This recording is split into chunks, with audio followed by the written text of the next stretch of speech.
Hey everyone, it's Jenny and I'm continuing with my series of mixed media canvases inspired by Gustav Klimt. But the really cool thing about what I'm going to show you is that you can use these techniques to make a mosaic background like I did, or you can use it to make the entire background. It's completely up to you. Let's start out with a canvas that's been primed with gesso and then sprayed with mist. I used Lindy's Stamp Gang for this because I really wanted the shimmer with it, and I used Cocklebill's Coral, South Shore Sand, and Gag Me with a Spoon Gray. For our focal image, we're going to print out a vintage photograph, black and white photograph. This copy was just printed on to copy paper and then cut out to use as my working copy, but we're going to print it for the final image onto silk paper for your inkjet printer that's made by Jacquard. Cut out your working copy of your photo and just decide where you want it to be on your canvas, and we're just going to trace around that in pencil just as a guideline to not fill those areas in with the mosaics.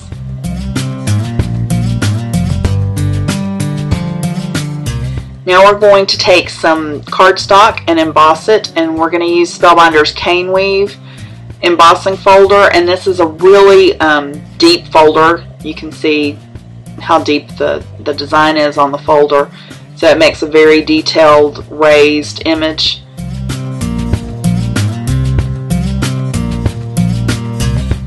And after you've embossed it, we're going to take Faber-Castell's Pitt Artist Pen in white, which is my very favorite white pen ever, and we're going to put the embossed cardstock back in the folder just to help support it, and we're going to draw white over all the raised areas.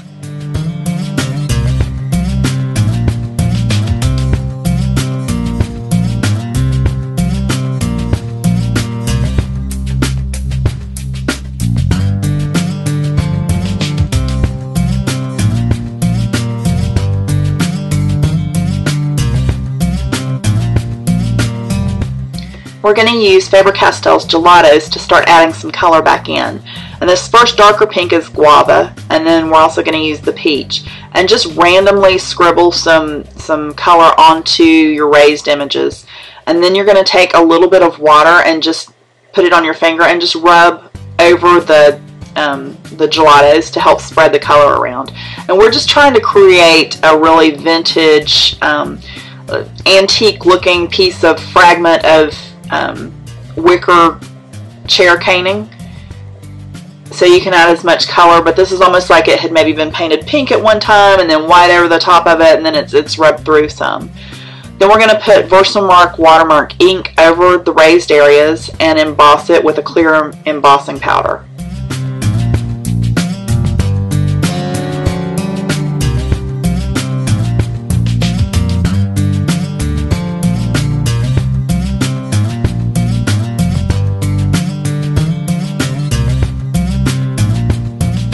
I wanted this to be a little bit more distressed, so I went back with the chocolate gelato and just added a lot of that.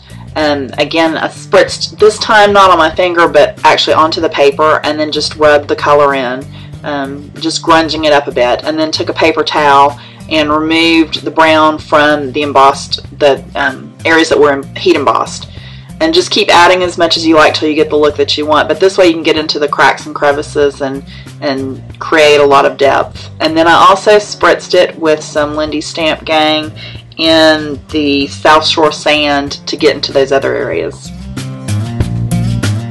So this is the first panel that we're going to make for our tiles. And as you can see, this would make a gorgeous background on its own, but we're going to cut it into about 1-inch cubes or 1-inch squares to make our mosaics.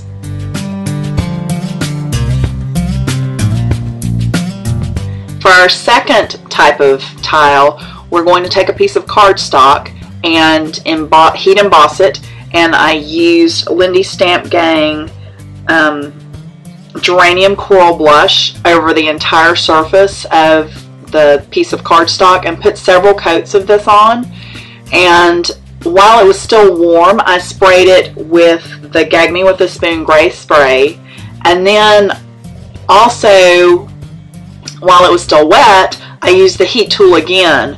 so that it kind of made it soak into the embossed areas. Normally, if you add mist to an embossed area, it's going to act as a resist, but by combining it with the heat tool, it makes it soak into it and makes it permanent.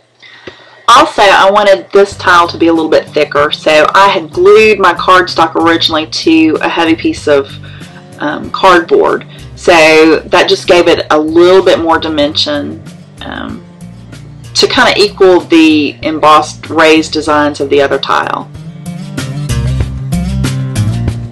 And this, we're going to do the same thing with this. We're going to cut it into about 1-inch squares, but we're going to add a little bit more detailing to this. We're going to use Faber-Castell's Pitt pen in silver, and we're just going to doodle just a little line around the edges, and this will just be one more detail that really makes this piece shine.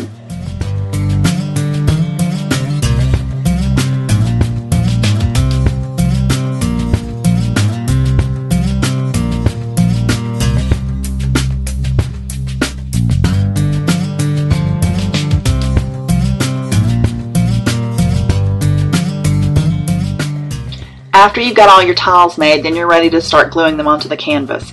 And I used Mod Podge to glue them down. And just play around with it, lay them out, see if you like the arrangement, and then just start working.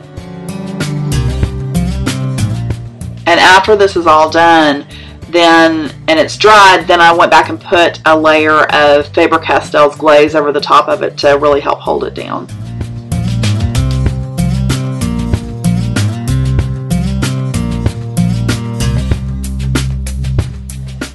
Here you can see the background finished, and I did add some glitter and some embossing powder because you can never have too much sparkle. And then here is my image of the girl, and after I printed it on the silk paper, then I used Pan Pastels to color her in, but I did go through and add some details using Faber-Castell's watercolor pencils, and that was great around the eyes and mouth and nose. Again, I used the glaze to attach her to the canvas background, and I put a little bit underneath it, and then I also painted it over the top of the image to seal in my colors.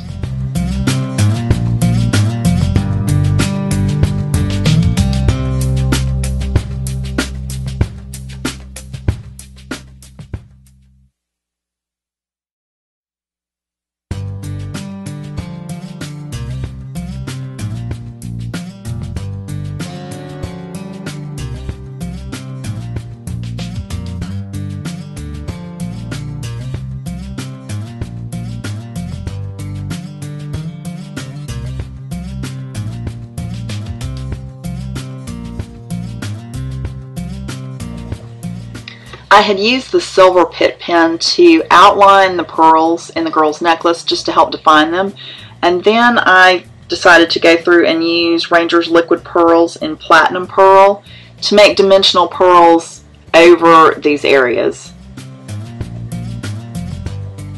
And you may find it's a little easier to turn your canvas around so you don't end up dragging your arm through the wet pearls.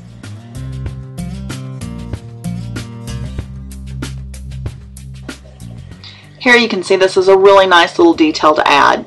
Nothing big, but it adds a lot to the canvas. This was one that when I started the video, I started it one way, but I finished it another. I had a piece of chipboard, and I doodled some using the silver Pitt pen. But after I did this, I decided I was going to spray it. But I decided I wanted to gesso it first, so what I ended up doing was gessoing it and then spraying it, adding some of the embossing powders so it made it really distressed. Then I went back and added the doodles again using the silver pen. So it turned out a lot more shabby chic than my original plan. There you can see some of the worn, detailed look that I ended up going with. And here's how it all came together.